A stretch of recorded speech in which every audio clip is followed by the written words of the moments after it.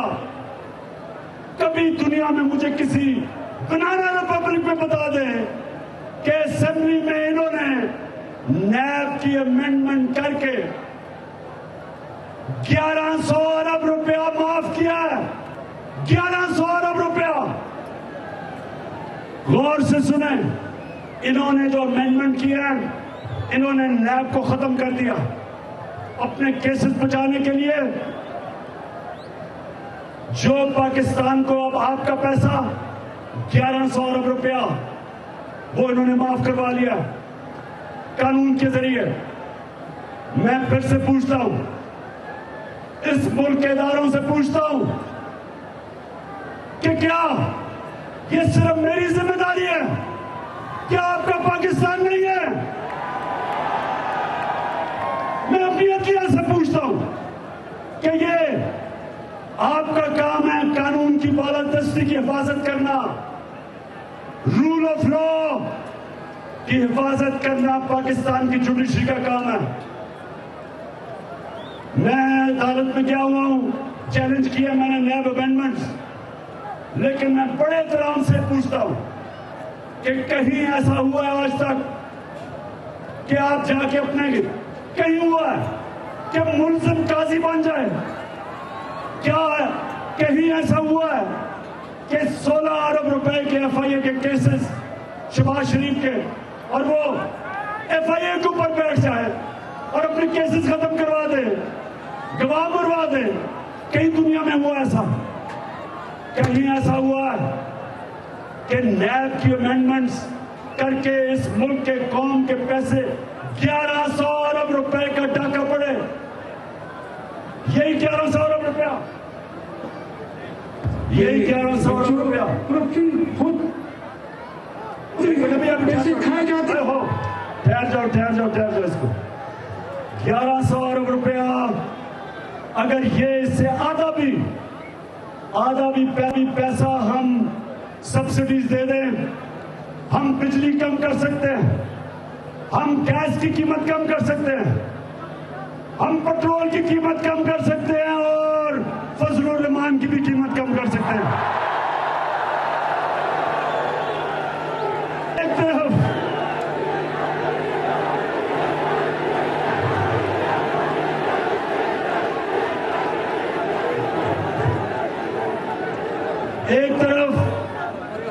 ایک طرف قوم کے اوپر مہنگائی کا بوجھ، مہنگائی کی دلدل میں عوام پھنس رہی ہے، اور دوسری طرف اپنے آپ کو 1100 ارب روپے کی NRO 2 دے رہے ہیں۔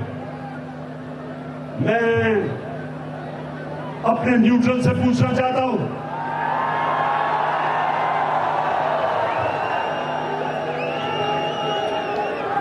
سنیں ذرا، دیکھیں، سنیں ذرا غور سے۔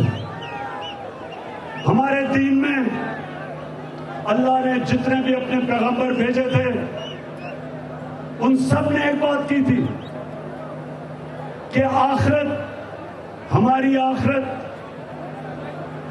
آخرت اس چیز کے اوپر ہے کہ جتنا اللہ ہمیں دیتا ہے اس کے مطابق ہم انسانیت کی خدمت کیسے کرتے ہیں۔ جو بھی اللہ کا دین ہے، ہمارا دین، مسیحیوں کا دین، یہودیوں کا، ہندوؤں کا، جس کا بھی دین ہے، ان سب کو ایک ہی پیغام ملا تھا کہ آپ کا دنیا میں امتحان صرف ایک ہوگا کہ جتنا بھی اللہ آپ کو نوازے گا اس سے آپ انسانیت کے لیے کیا کرتے ہیں۔ عمران خان سے جب اپنے اللہ رب کے سامنے کھڑا ہوں گا، وہ کہے گا میں نے تمہیں تو دی، کھیلوں کی گراؤنڈ میں دی، شہرت دی، بتاؤ تم نے اس شہرت سے انسانیوں کا کیا خدمت کی۔ اسی طرح جو عدلیہ ہے، ججز سے اللہ پوچھے گا کہ میں نے تمہیں اتنا بڑا مقام دیا، میری زمین پہ انصاف قائم کرنے کے لیے. بتاؤ آپ نے میری زمین پہ انصاف قائم کیا یا نہیں؟ کیا آپ نے کمزور کو طاقتور سے تحفظ دیا یا نہیں؟ کیا آپ طاقتور کو قانون کے نیچے لے کے آئے یا نہیں؟ وہ پوچھیں گے آپ سے کہ میرے نبی صلی اللہ علیہ وسلم نے تقریباً 1500 سال پہلے کہا تھا کہ وہ قوم تباہ ہو جاتی ہے جدھر چھوٹا چور جیل میں جاتا ہے اور بڑا ڈاکو NRO لے لیتا ہے، وہ قوم تباہ ہو جاتی ہے. یہ 1500 سال پہلے میرے نبی نے کہہ دیا تھا. تو کیا آج میری عدلیہ سے اللہ نہیں پوچھے گا کہ یہ بیچارے جیلوں کے اندر چھوٹے چھوٹے لوگ جیلوں میں پڑے ہیں، بینز چور، موٹر سائیکل چور، وہ تو جیلوں میں ہیں. تو جنہوں نے اس ملک کو لوٹا، آپ نے کیسے ان کو NRO 2 لینے دیا؟ کیا آپ کو سو موٹو ایکشن نہیں لینا چاہیے تھا؟ کون کو لوٹ رہے ہیں؟ وہ دن دہاڑے لوٹ رہے ہیں. اور میرے نیوٹرل سے بھی وہ یہ پوچھیں گے.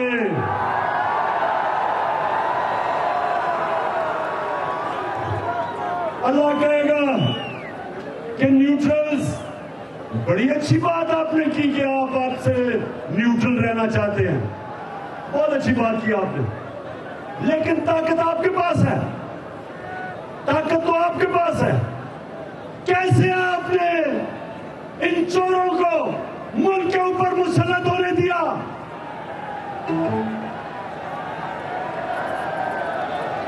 کیوں اللہ پوچھے گا یا نہیں پوچھے گا؟ بتاؤ. اللہ پوچھے گا، ہر کسی سے پوچھے گا کہ جو اس ملک میں اس ظلم کے نظام کو ہمارے اوپر مسلط جس نے بھی کیا، اللہ ان سب سے پوچھے گا،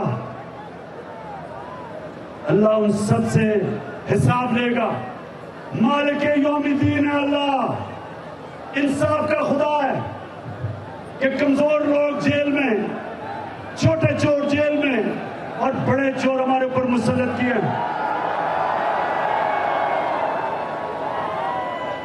اچھا، اب ایک اور کہ اللہ کا حکم ہے امر بالمعروف، اس کا حکم ہم سب کو ہے کہ تم نے اچھائی کے ساتھ کھڑے ہونا ہے، رائے حق پہ کھڑے ہونا ہے، اور تم نے برائی اور بدی کے خلاف جہاد کرنی ہے.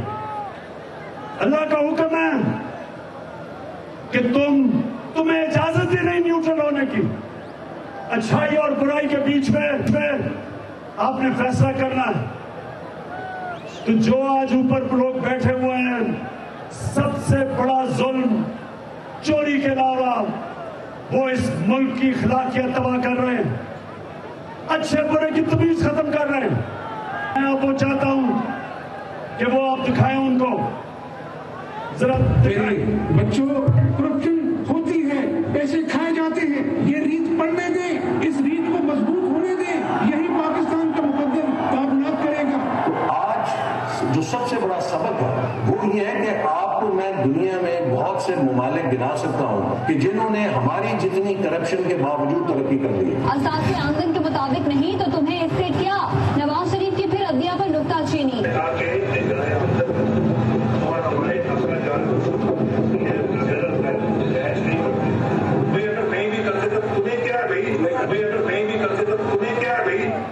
یعنی کہ 3 دفعہ پرائم منسٹر رہ چکا کہتا ہے کہ اگر میرے اثاثے میری آمدنی سے زیادہ ہے تو تمہیں کیا؟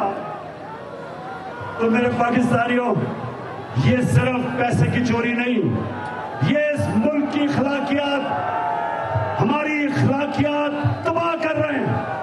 اور جب ایک ملک کی اخلاقیات تباہ ہوتی ہے، ملک تباہ ہو جاتا ہے. تو میں آج نوجوانوں سنو ذرا میری بات. اب میں آپ سب سے ایک بات پوچھتا ہوں کہ کیا یہ امپورٹڈ سیٹ اپ، کیا یہ پاکستان کے اوپر جو مسلط کیا گیا، ذرا آج ہاتھ کھڑا کر کے بتائیں کہ کیا آپ اس کے خلاف جدوجہد کریں گے؟ ہاتھ کھڑا کر کے بتائیں۔ پاکستانیوں، آپ پرامن جدوجہد کے لیے تیار ہیں؟ پھر کھڑا کر کے ہاتھ پڑھیں۔ میں چاہتا ہوں یہ سب دیکھ لیں، میرے ملک کے سارے لوگ دیکھ لیں کہ یہ ملک ان چوروں کو تسلیم نہیں کرنے لگا۔ آپ جو مرضی کر لیں، جس طرح لوگوں کو ڈرایا جا رہا ہے، خوف۔ میں آج خاص سے پوچھنا چاہتا ہوں،